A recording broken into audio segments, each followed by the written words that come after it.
Welcome to the Wollongong Kart Raceway Enduro. 4 hours instead of 24, 9 horsepower rental karts instead of hypercars, but everything that makes true endurance racing brutal is in here. Driver swaps, safety karts, lap traffic everywhere you look, long night stints. And for this, you don't need a license, a team, even a race car. You just book in. In this video, follow along as we start dead last and try to compete for the win against some formidable opponents in the 4 hours of Wollongong. And let me tell you, it did not all go to plan.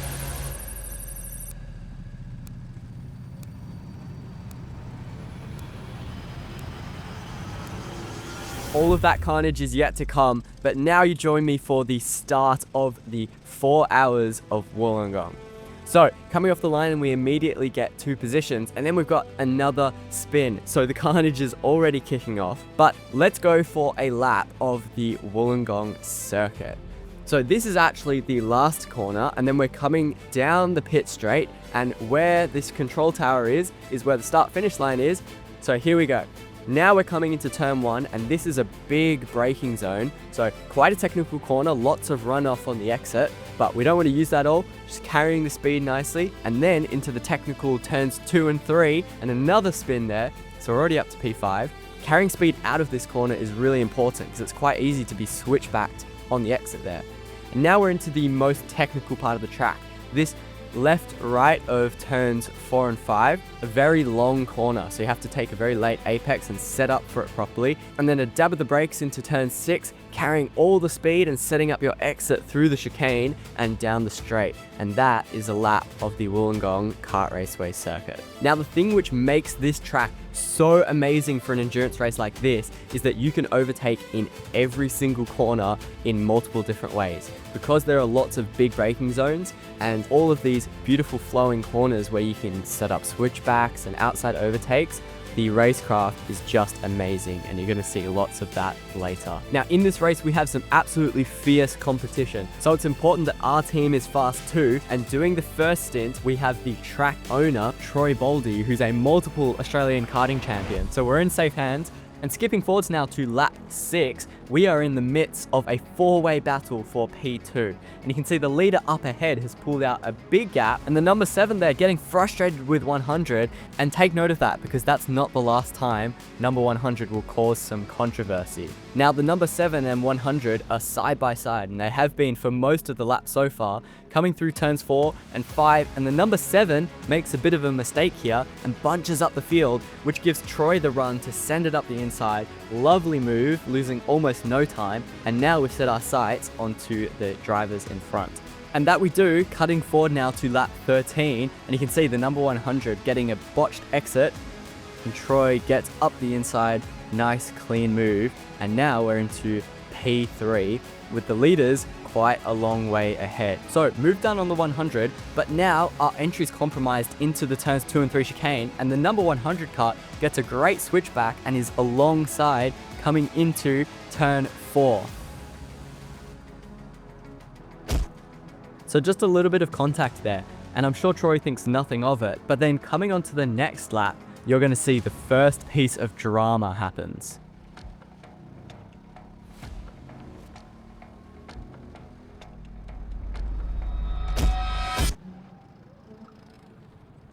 So this is a disaster, getting completely taken out by the number 100. And now this has big implications for trying to chase down the leaders, because they are almost a full lap in front of us. Lots of work to do. Now, if you've done an endurance race before, you would know that the number 1 thing that kills your race is battling. And you can see here, the number 94 and the 100 have been battling ferociously for a few laps. We're on lap 35 now, and you can see just how much we're catching up. The number 94 making a bit of a mistake out the exit, and the 100 as well, completely going over the curb, getting a terrible exit, and Troy up the inside. But it doesn't end there. The 100 turns across the front, and they both get stuck in the gravel. So this is huge news for the race. We're up to P3. The 100 has just taken themselves out and put themselves a lap down immediately, and now there's a safety kart. So the whole field's going to be bunched up, and that big gap to the leader is about to close up. And after the dust settles from the safety car restart, we find ourselves about 5 seconds behind the leaders, just in time to make our first pit stop. And with that, Troy jumps out, John, our third teammate, jumps in, and we rejoin for my first stint. Now, John's gotten us up to P2, which is awesome, but we're a lap behind the leader. And this is critical. With 3 hours to go, if we want a chance of winning, we need to try and get back onto the lead lap. Because if there's another safety car, we'll gain a whole lap back and only be seconds behind. But if we're still a lap down, then we gain nothing from a safety car. So this is my job for the stint. Gain track position. And if you're wondering what's happened to the other teams, well, the number 100 ended up getting a black flag for taking someone else out. So now they're 2 laps behind us. And the number 7, who initially looked like they were really fast at the start of the race, put some slower drivers in, and now they're 2 laps behind the 100. So there's still time for anything to happen. But for the moment, it looks like it's going to be a fight between us and the 88. And right now, it seems like the traffic is pretty light. We're in an area of the track where there aren't many other people. But just you wait, because later in this race, the traffic is going to play a big part. And look at that. There is the number 88 kart. So that is the gap between us and getting back onto the lead lap. So now I'm laser focused on trying to catch up.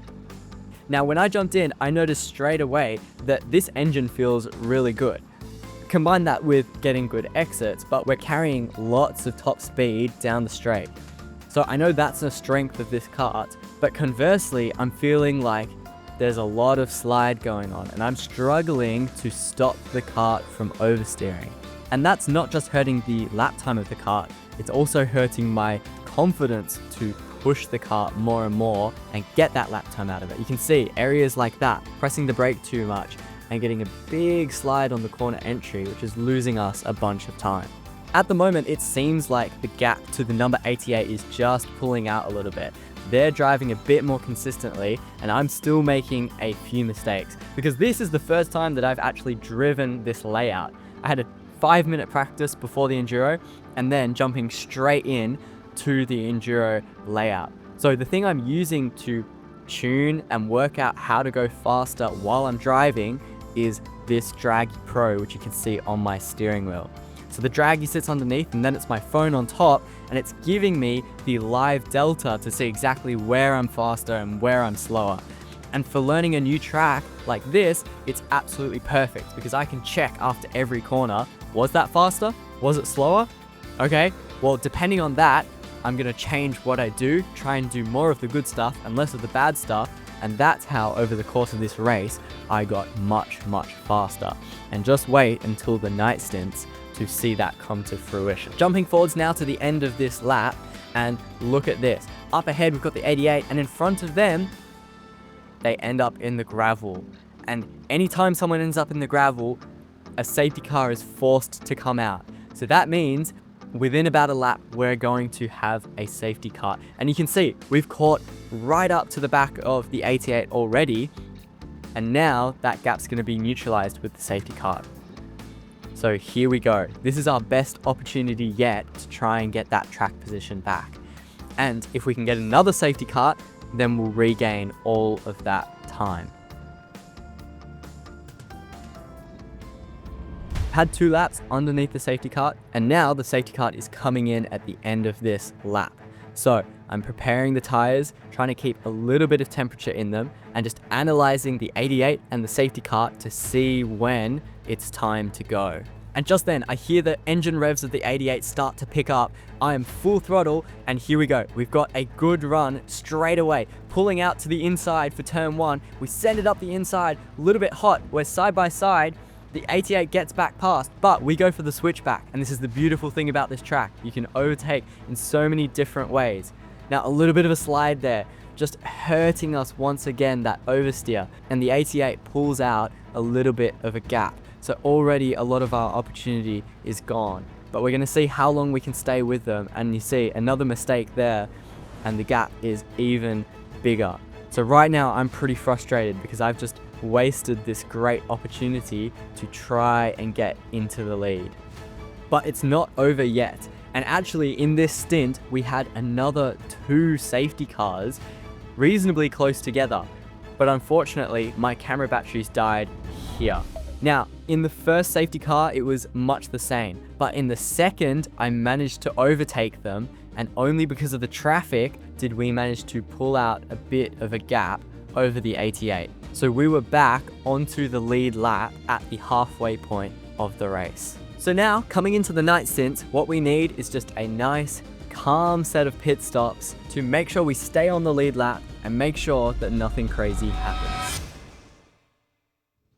Disaster. Troy has unexpectedly come in from his first stint with no warning, and neither of us realized that that was happening. So I've run to get my stuff, get my helmet. I painfully slowly put the DRAGY on the steering wheel and then realized that I've forgotten my seat insert. So I have to jump up, run out, grab it, run back, and we've just lost 16 extra seconds over a normal pit stop. That's almost half a lap. And all of that time we spent clawing back onto the lead lap is now gone, because behind us now is the leader trying to lap us for a second time.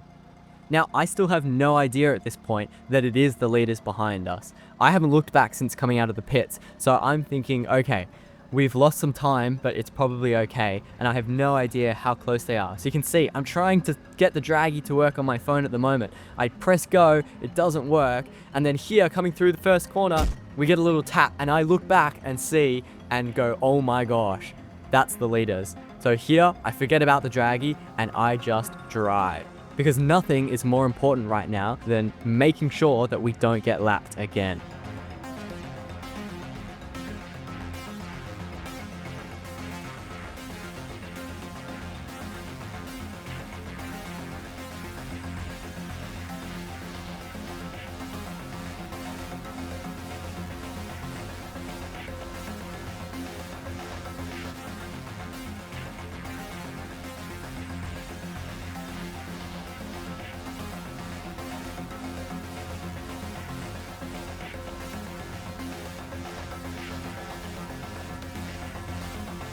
And the number 88 is raining down everything they've got to try and get past us. And strangely, it's at this point where I go, hang on, I can do this. I've got the pace.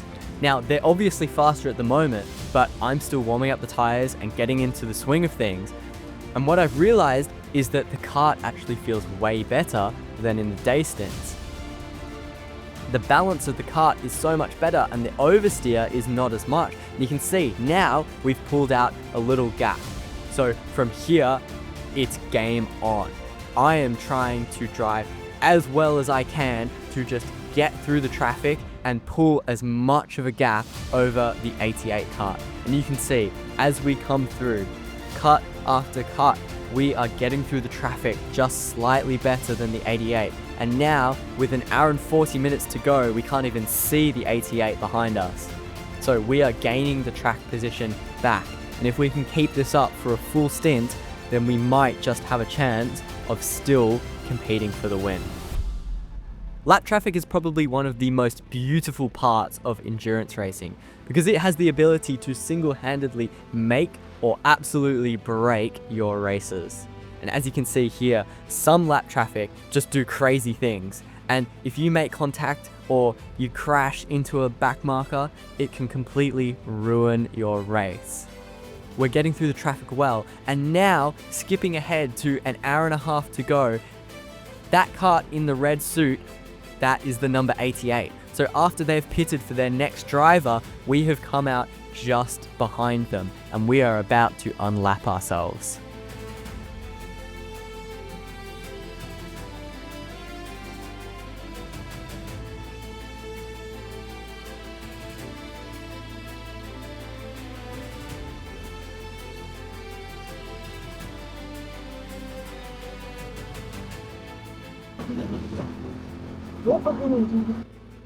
And not only have we unlapped ourselves from the 88, but now we're catching up to the number 100. And even though they're a few laps down, they are still one of the fastest teams out on track. Whereas in the day, I was probably half a second off per lap to the top teams. In the night, we are the fastest team on the track. Now, I flew to Sydney to do this race from Melbourne, and I didn't have my clear visor, but at night it gets pretty dark, and what happened next terrified me. So after that absolutely terrifying scare and one of the most genuine screams of my life, I tried to calm myself back down and focus on finishing out what has already been a great stint.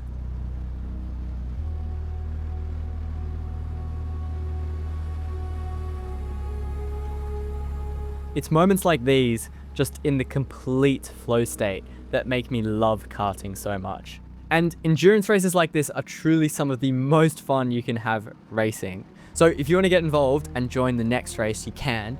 The Wollongong Enduro is open for anyone, and the next one is coming up super soon. So have a look at the details in the description of this video, and I would love to see you there. And with that, our first night stint is done. We've put ourselves back to only one lap down from the number 88. We've overtaken everybody on pace and made up a huge amount of ground. And now, with just over an hour left, we're pitting to hand over to John for one final stint before we jump back in for the last stint to see if we can win this race.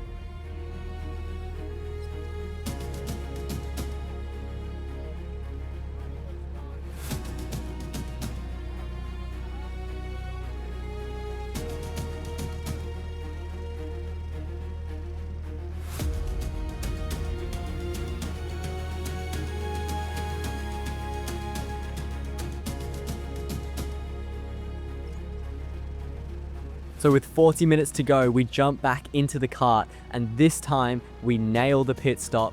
It's much faster, and we come out on track in clean air, and we're in the best spot we've been all race. We're just over a lap behind the leaders, so the goal once again is to unlap ourselves and hope for a safety car.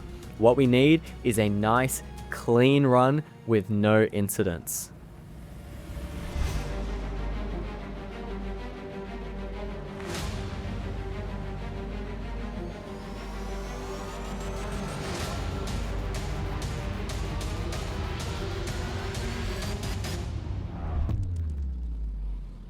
And the worst thing that could possibly happen, happens.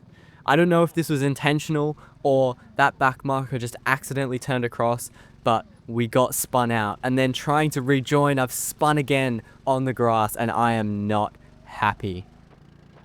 Any chance that we had of catching up to the leader, I can now feel just slipping away. And in fact, the driver behind us right now is the leader. They are the 88 trying to lap us once again. I said earlier in this race that back markers can make or break your race, and that is certainly true. Not once, but twice.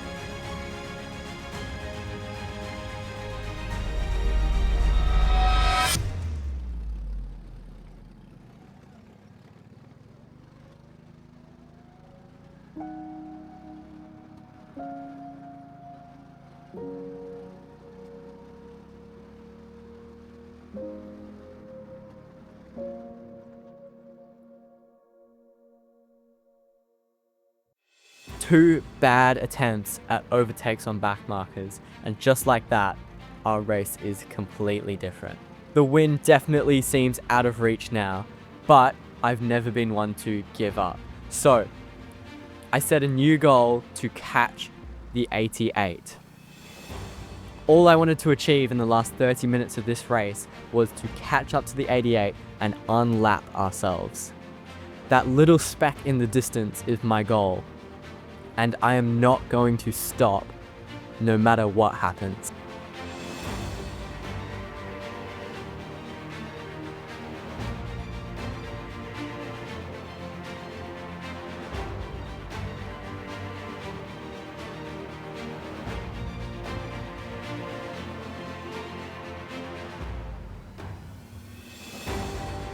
15 minutes left, and the gap is getting smaller, but not fast enough.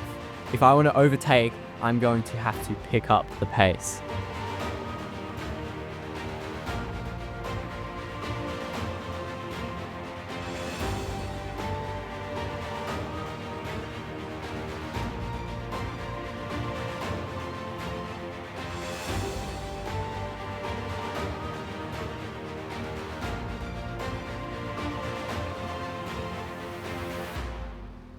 And here are the first real signs of the number 88 getting held up by traffic, having to go up the inside, and this kart spins and we narrowly avoid them. But now look at the gap to the number 88. We are so much closer, and for the first time it feels like they are within our grasps.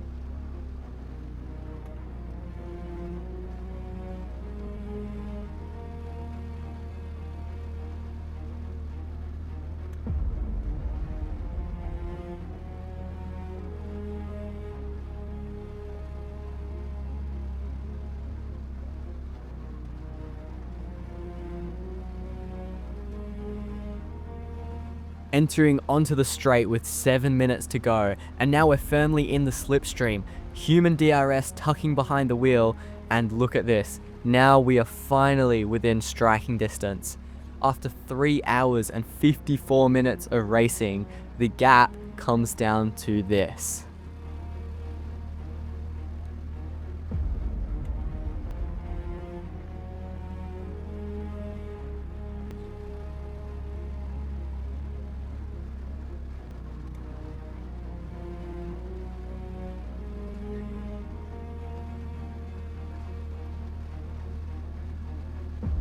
We get a great exit, pull into the slipstream, pull out to the inside, show the nose, and just like that, we managed to get past to unlap ourselves with only 5 minutes to go. But if this race has taught me anything, it's that anything can happen. And coming onto the straight, we get a terrible exit, clobbering over the curb, and the number 88 coming back up the inside. And this kicks off one of the best battles of my life. Holding them to the inside, we move out, back out to the outside to get a nice flowing run through the corner. And here we go, we've got a great exit. We look to the outside, they're defending hard. We come through the horseshoe section, trying to carry as much speed as possible. We get a good run leading into turn 6. And here we go, just selling the dummy, poking the nose up the inside. It puts the number 88 off. They're compromised through the chicane onto the straight, and that gives us a rocket ship exit. And now, with the help of the toe, we fly past up the inside to get the move done. And with that and 40 seconds to go, we have unlapped ourselves and accomplished our goal. So now, enjoy the final lap.